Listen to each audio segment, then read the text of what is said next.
Well, good afternoon. This is Brother Clifton Brown, high on the hill here in Covington, Georgia. Looking out my window, I just realized it's a wet hill that I'm on today. It has just begun to rain. All the heat that we've had, and it has been some brutal days. Uh, but thank the Lord for the showers of blessing.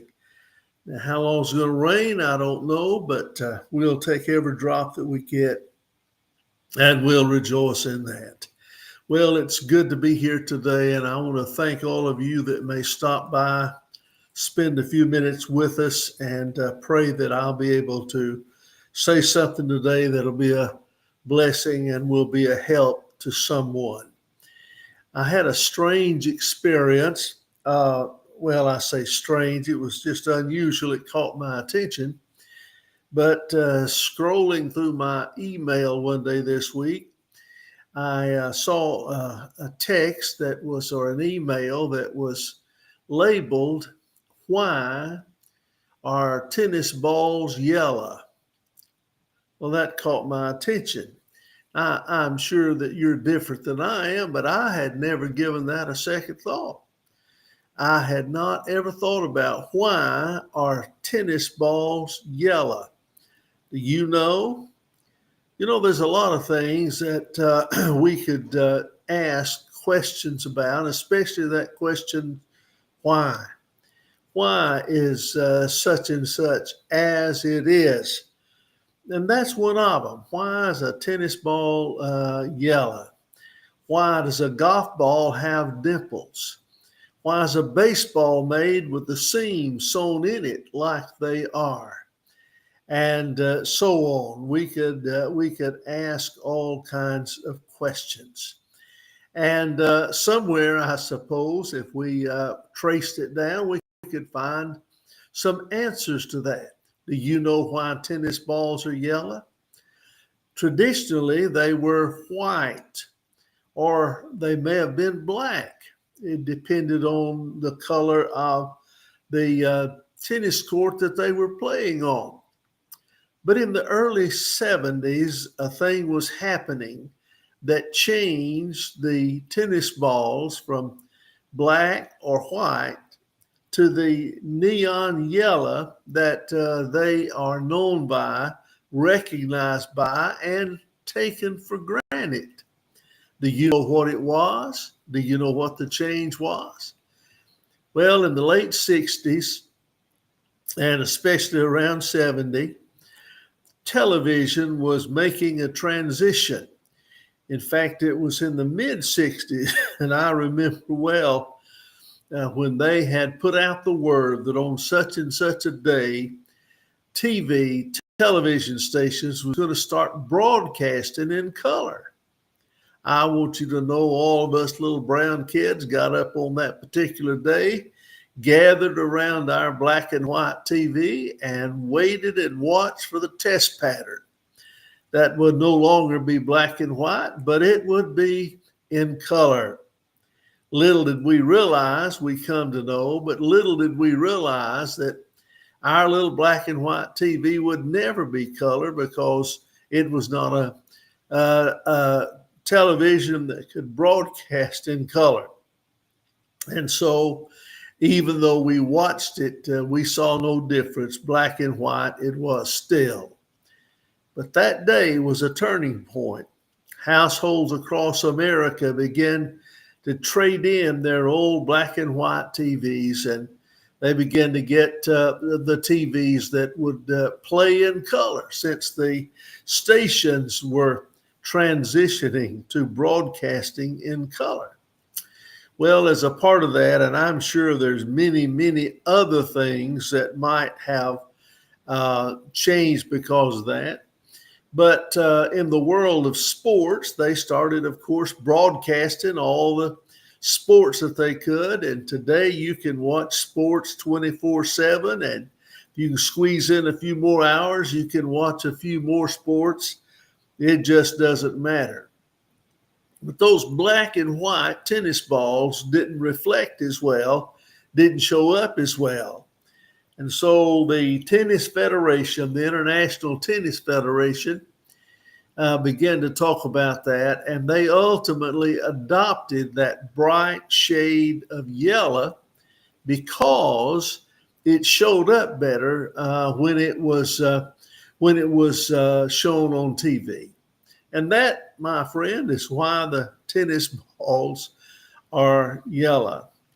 Well, there's a lot of why questions like that. You can probably think of so many more. And if you can't think of any more, think of that little boy, think of that little girl that used to annoy you to no end with all of their questions. Everything was that question. Why? Why? Why? I mean, it was about everything. Minds open, curious, wanting to know. And that was the question. And they could drill you for hours. They could use that question more than you could give them answers. And yet they would still have more.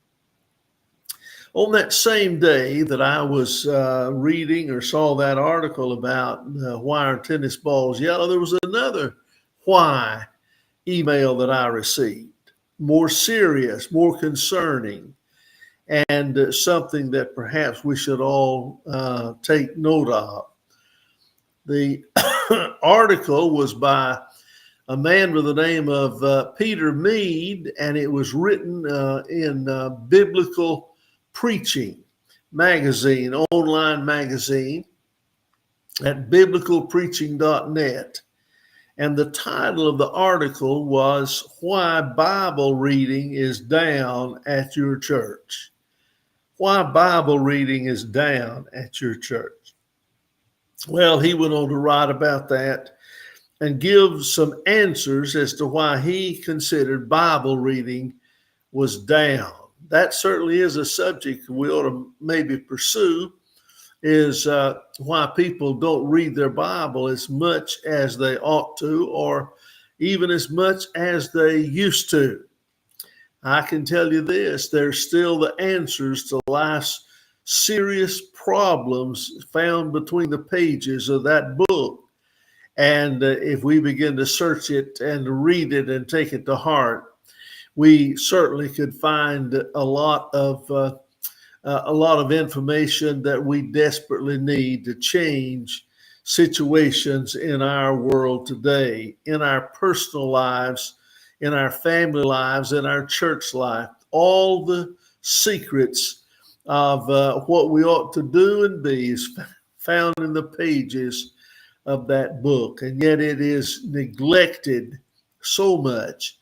And so that question, well, there's a lot of other questions. Why questions? Why this and why that?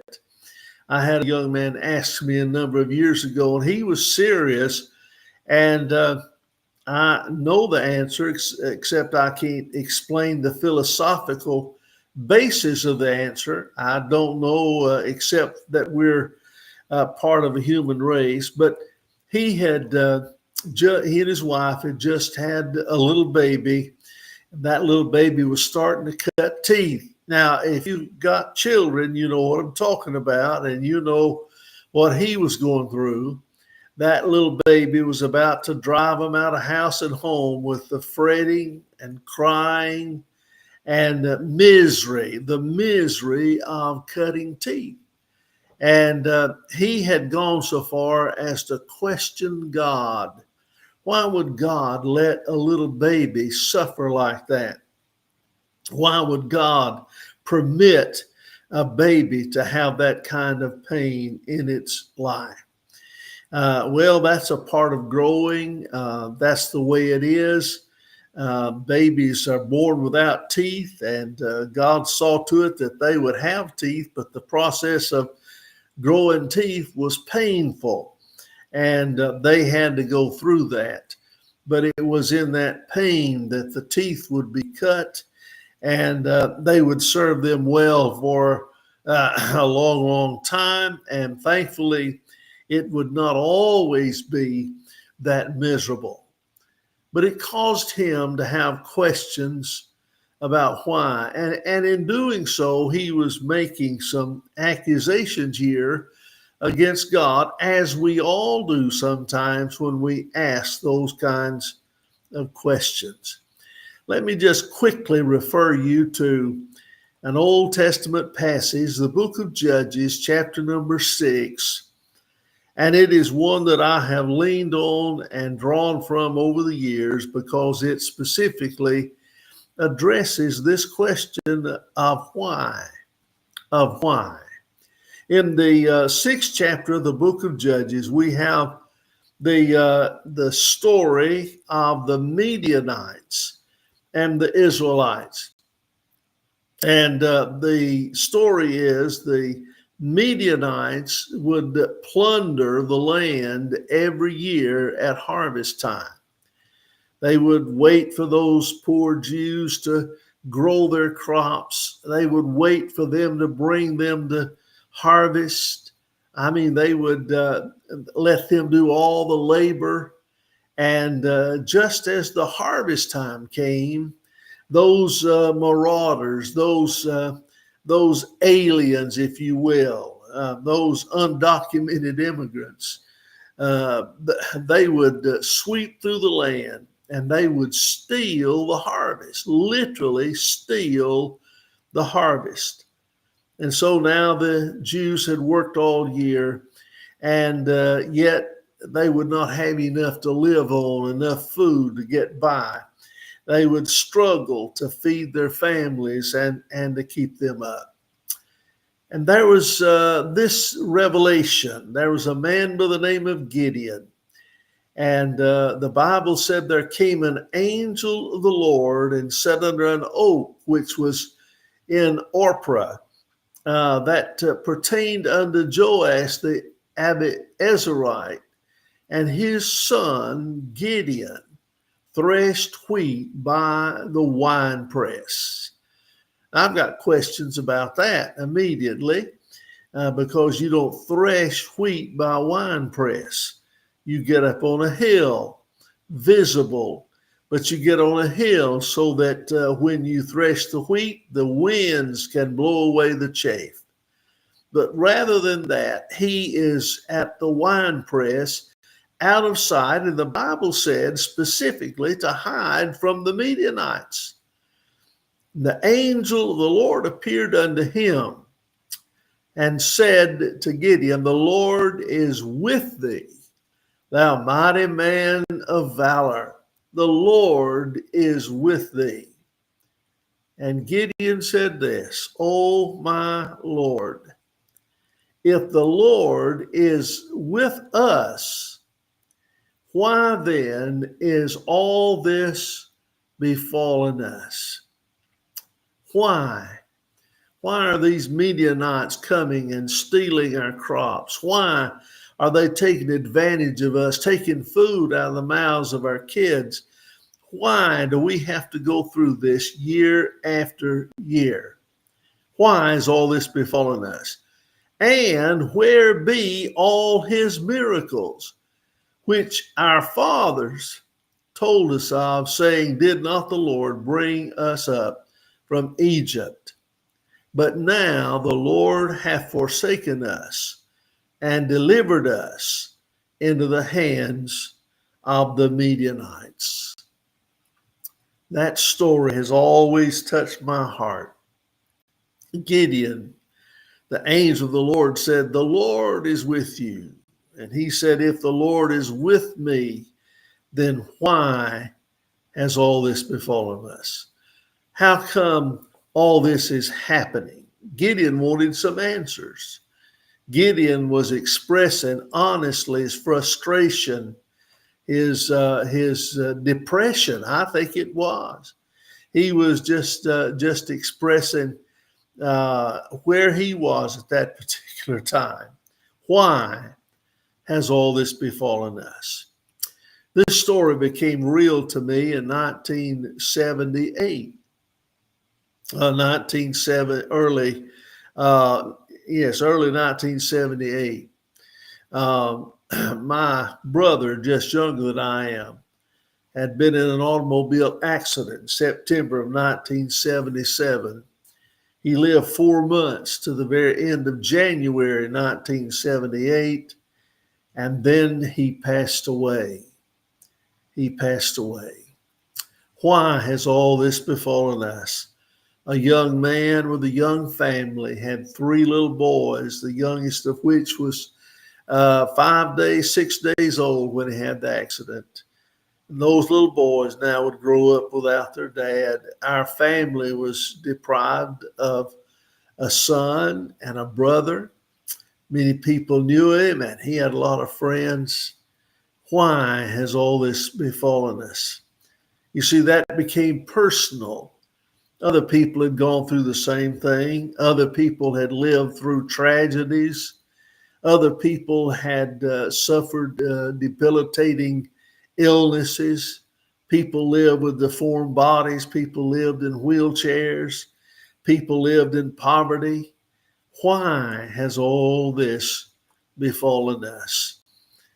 I remember this, and it touched my heart because at the funeral service, one of the preachers, my uncle that was helping to conduct the service, he used this text, and he said, "If the Lord be with us, why has all of this befallen us?" The subtle implication is that God is not with us. You hear me? The subtle implication is that God was not here. He could have stopped it, but he was not here. If he had been with us, why has all this befallen us? And then he went on to say, and impugn God even further, where be all his miracles? We've heard about this miracle working God. We've heard about all that he did in days gone by. We've heard how it used to be. We've heard all of that. Why has he abandoned us? And why is he not with us? And why don't he pull some of those miracles out of his bag? We could sure use some of those. I wonder if I'm talking to somebody today that maybe you feel that same way. Maybe you're going through something today that you think that maybe the Lord's forsaken you. Maybe he's turned his back. Maybe he's just not there. Maybe he don't care. I suspect I'm talking to more than one. I suspect there are people today that are just at that point and at that place, and they feel like God is absent, that he has forsaken us, and as well as to imply that he's unfair. More than that is to say that he is unable. Where's God? Why is he not here? I guess what has triggered this thought in my mind and this concern and consideration is all that we're seeing going on in our world. We live today in a nation divided. We live in a nation today that has just about abandoned common sense and has run away from biblical standards and biblical values. We live in a nation today that could easily be on the boiling point of some civil war, if not with guns, with words and other means, a nation divided. And a lot of that division comes because we have abandoned, not he. We have abandoned the God of our fathers, the Bible that we started on and in this country, and the values that brought this country to where it is, and yet we've turned against many of those values. This country was built on faith and family and trust in God. And yet today we have those that just openly defy God. They've cast aside all biblical restraint, biblical morality, live as they please, live as they want. They want to force the rest of us to do the same. We could say, where is God and why? Why has all this befallen us? We read the news headlines and we weep and mourn and grieve. with Kerrville, Texas, and the flood that has swept away so many lives just in a matter of a couple of hours. The devastation that happened with the flooding. Where is God, and why did God not do something in that situation? We read every day of murders that are taking place. A man in Kentucky went into the church house and shot dead a woman and her daughter, the preacher's wife, the preacher's daughter, and shot the preacher's well. He lived, but he was shot as well. He shot a state patrol trying to stop him from his rampage. We read that, but that's not the end of it. It's every day you read about these horrible things. And we want to say, why has all of this befallen us? Why is all these things happening? We read of the war in the Middle East, the war with Gaza or in Gaza with Hamas. We read about today there's news of the rocket strikes in Syria. Israel has been attacking some sites in Syria. And just recently, of course, the great bomb that was dropped in Iran, and then ongoing now for 3+ years, Ukraine and Russia. The Bible said that, by the way, in the last days there would be wars and rumors of wars, and buddy, that sure is true. Why has all this befallen us? Well, it's a big subject. I don't know that I have a whole lot of answers. Many times that question comes up, but let me say this, and I hope this will be a word of encouragement, and this is what I want to bring to your attention today. When Gideon said, "Where is God? Why doesn't he do something?" He was at that very moment doing something. You say, what was he doing? He was preparing Gideon to be the deliverer of his people. He was raising up Gideon to rout the Midianites. Gideon himself would lead the charge. And it's a marvelous story. I wish you'd go back and read it and think about it. But Gideon would become the man, the instrument in God's hand that would change the situation, that would overcome the Midianites and deliver his people from their tyranny. Dear friend, God is always at work. And even in this moment, we see so many things on public display that would discourage us. But take heart and know that God's still on the scene. He's still at work, and he's raising up Gideons all around. If we had time, we could talk about some of the miraculous things that has happened in Texas. Some of the people that has stepped up, heroic as they are, doing exploits, helping to rescue, helping to bring relief. We could talk about different agencies and groups that have come. We could talk about testimonies that have been given of how in dire situations God is blessing and God is at work. And we could do that all around the world because God still is everywhere, and he still loves people everywhere, and he is still at work doing that which he does best, delivering his people and raising up Gideons. Maybe he wants to raise you up. Maybe he's working in your life so that you'll become somebody's Gideon. He's still at work.